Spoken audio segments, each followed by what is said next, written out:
Bonsoir et bienvenue à Partage et Prière. Au CCDM, nous avons dédié le mois de mai à l'évangélisation. Donc, c'est pour ça que j'ai été inspiré à partager cette histoire qui a touché d'innombrables personnes à travers plusieurs générations. C'est une histoire avec laquelle on est très familier. C'est l'histoire du criminel repentant. On connaît tellement cette histoire-là dans Luc, chapitre 23, au verset 39 à 43.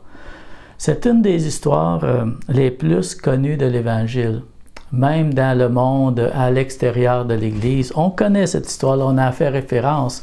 On appelle le bon larron, cet homme qui s'est repenti. Sur le point de mourir, il s'est tourné vers Christ pour recevoir le pardon. Et Jésus l'a accepté dans sa miséricorde. La vérité principale de cette histoire, c'est que Jésus est capable de sauver. Il veut sauver. C'est la volonté de Dieu que tous les hommes soient sauvés. Et quel genre de réponse a-t-il reçu, cet homme? Le Seigneur lui donne une réponse immédiate. Ça n'a pas été bon à temps, fais acte de pénitence, fais ceci, fais cela. Immédiatement, il reçoit une réponse du Seigneur. Ça ne prend pas beaucoup de temps pour être sauvé.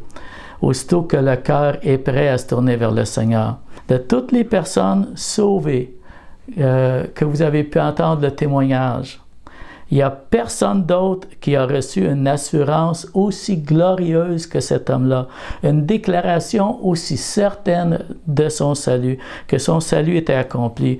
Aujourd'hui, tu seras avec moi au paradis. Ça, c'est une déclaration d'assurance. On devrait admirer notre Sauveur dans ce moment même de souffrance, d'agonie. À l'heure de son agonie, dans une douleur totale, mourant sur la croix, il est capable de faire preuve de bonté. Il est capable de s'oublier lui-même et de penser à réconforter et à accepter ce criminel. Vous savez, Jésus a clairement déclaré dans Jean 6, verset 37, « Je ne rejetterai jamais celui qui vient à moi. » Et je veux qu'on s'arrête sur cette expression-là parce que c'est vraiment spécial. Ce sont des mots qui sont emphatiques. C'est une expression qui a un double négatif.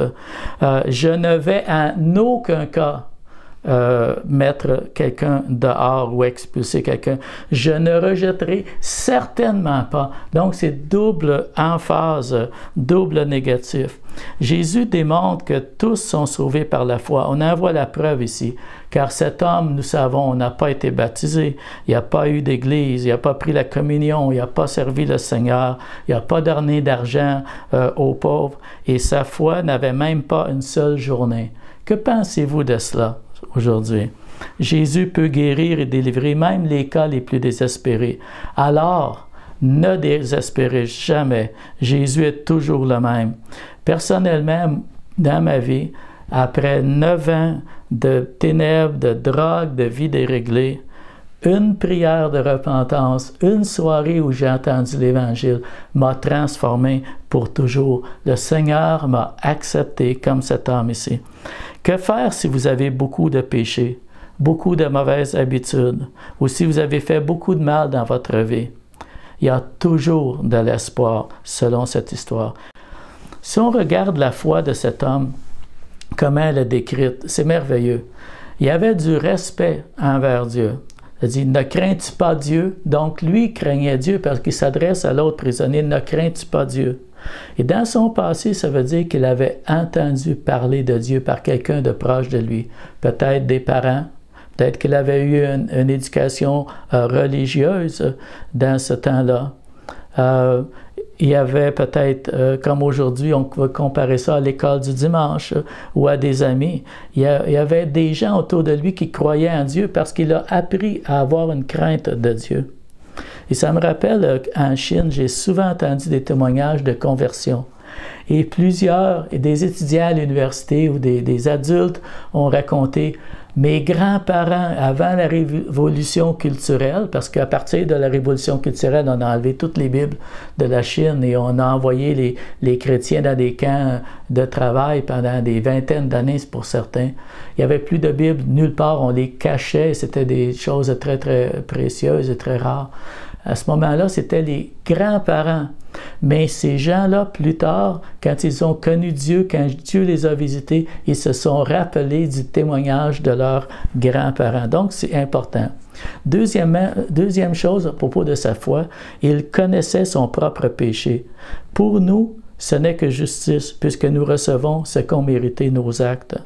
Troisièmement, de ce qu'il connaissait de Jésus, il a déclaré que Jésus était innocent. Mais celui-ci n'a rien fait de mal. Ce qu'il a connu de la vie de Jésus dans sa génération, il savait que Jésus ne faisait pas de mal, il savait que il était convaincu que c'était un homme de Dieu. Il s'est adressé à Jésus, il s'est tourné vers Jésus dans son besoin. C'est à lui qu'il a adressé sa prière. Il a appelé Jésus Seigneur. Il croyait au règne messianique. Il croyait que Jésus était comme un roi, le Messie qui devait venir. Il espérait dans le futur être avec Jésus dans son royaume. Vraiment, quand tu viendras dans ton règne. Il croyait aussi que Jésus était capable, qu'il avait l'autorité de donner la vie éternelle, puisqu'il a cru à la promesse de la vie éternelle. Souviens-toi de moi quand tu entreras dans ton règne. Il semble que le criminel mourant avait, à ce moment-là, quand Jésus était cloué sur la croix, qu'il avait plus de foi que tous les autres disciples de Jésus. Eux, leur espoir avait disparu quand ils l'ont vu crucifié. 2 jours plus tard, certains ont dit: nous avions espéré qu'il était le Messie, qui était venu sauver Israël. Les disciples de Jésus pourtant avaient vu des grands signes et des miracles. Le voleur mourant n'avait rien vu de ces miracles-là. Il n'a vu que Jésus mourir, souffrir. Il a vu les gens lui cracher dessus, qui l'ont humilié. Il n'a pas vu de couronne royale. Il n'a pas vu la majesté glorieuse de Jésus, aucun pouvoir. Il voyait Jésus faible, mourant sur la croix. Et pourtant, ce voleur mourant, il a considéré que l'homme qui était en train de mourir à côté de lui, Jésus, par l'action divine du Saint-Esprit, il n'a pas vu seulement l'humiliation et sa faiblesse, il a vu plutôt la gloire revenue. Il regardait au-delà de la mort et il croyait qu'après cette mort, il y avait une vie, qu'il pouvait régner avec Jésus. C'est pourquoi on peut appeler cet homme-là le seul disciple que Jésus avait alors qu'il était sur la croix. Car Jésus sauve quelqu'un d'autre pendant que lui-même est en train de mourir. Ça, il faut y penser, il faut y revenir, il faut réfléchir sur ça. De sa croix, Jésus parle avec l'autorité d'un roi. En vérité, je te le dis, aujourd'hui, tu seras avec moi dans le paradis. Ça, c'est de l'autorité. Son salut était personnel, son salut était certain. Son salut était garanti par la parole de Jésus-Christ. Et en terminant, on peut voir dans la vie de cet homme, dans cette histoire, les signes véritables de la régénération. Et ça nous montre l'œuvre du Saint-Esprit en action, en opération, dans le cœur de cet homme. On y reconnaît la crainte de Dieu. On y reconnaît le sens de la justice. Il reconnaît que dans ses souffrances, il a mérité son châtiment à cause de ses crimes. Il reconnaît ses mauvaises actions, donc il y a de la repentance. Il reconnaît l'impeccabilité de Jésus-Christ, sa dignité, la dignité de notre Seigneur. Au lieu de voir son humiliation, il sait que Jésus n'était pas coupable de rien et il espère dans son royaume à venir.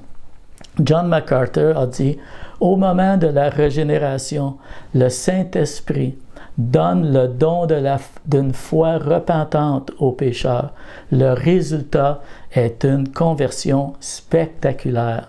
Et c'est ça l'histoire qu'on lit aujourd'hui. C'est l'histoire d'une conversion spectaculaire, d'une régénération, de l'amour de Dieu pour tous les pécheurs. Et toi, As-tu reçu le don gratuit de la vie éternelle par la foi? Est-ce que tu as l'assurance de ton salut, vraiment? Si tu devais mourir aujourd'hui, es-tu prêt à faire face à ton Créateur? Est-ce que Jésus est ton Sauveur? C'est le moment pour toi, si tu ne l'as pas fait. Ne remets pas ça plus tard. Seigneur, viens dans ma vie. Je suis pécheur. Pardonne mes péchés. Reçois-moi dans ton royaume comme tu as reçu cet homme qui était un criminel. Et pour ceux qui ont reçu Jésus, si tu as reçu Jésus, ça fait des années que tu sers le Seigneur, peux-tu voir encore de ces preuves du travail du Saint-Esprit depuis ta conversion jusqu'à aujourd'hui? Est-ce que tu es son témoin? Est-ce que tu vis comme son disciple? Est-ce que tu vis d'une façon digne de l'Évangile qui t'a sauvé? Partages-tu ta foi? Peut-être que ça fait longtemps que tu n'as pas eu l'occasion ou que tu ne l'as pas fait. Je me souviens d'un Chinois qui me disait qu'il avait côtoyé une famille chrétienne en Chine. Et il m'a dit qu'il avait appris en les voyant vivre qu'est-ce que c'était d'être un chrétien. Comme j'ai mentionné au début, à travers le mois de mai, joins-toi à nous au CCDM et à des millions de disciples globalement avec le mouvement Go. C'est un mouvement qui dédie le mois de mai à faire des efforts, à sortir, faire des pas vers les incroyants, faire des actions spéciales, faire des détours, faire quelque chose. On peut faire une différence pour partager notre foi. Le thème du mouvement Go, c'est « Chaque chrétien est un témoin et ensemble, nous pouvons atteindre le monde ». Alors, on va vous inviter à faire cet effort envers quelqu'un pendant ce mois-ci. Ça, c'est l'amour de Jésus pour toi. C'est l'amour de Jésus pour moi. C'est l'espérance que nous avons. Partageons-la avec d'autres. On va écouter ce chant et se tourner en prière et nous dédier. Et prenez une décision ce soir que ce mois-ci, je vais faire un effort, je vais inviter quelqu'un à l'église, je vais partager ma foi avec quelqu'un. Que Dieu vous bénisse et bonne semaine.